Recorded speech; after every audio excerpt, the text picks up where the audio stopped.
Det bedste ved en model, det er de fede rejsemuligheder. Man får lov til at opleve en masse ting. Og man lærer at slippe alle sine hæmninger. Man tjener nogle hurtige, sjove penge.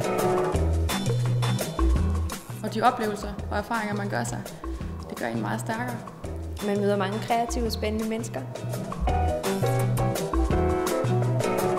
Det hårdeste, det er ensomheden. Lønnen er ustabil. Det kan være hårdt, når man har fået mange nejer i træk.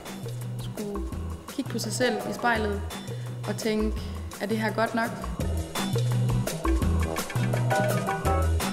Jeg ønsker en forening for modeller, at vi kan trække på hinandens erfaringer.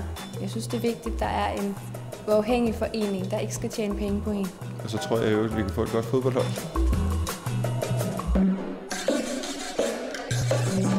Danske Modeller for mig er et sted, hvor vi støtter hinanden. En forening, som skal fungere som et talerør for modeller i Danmark.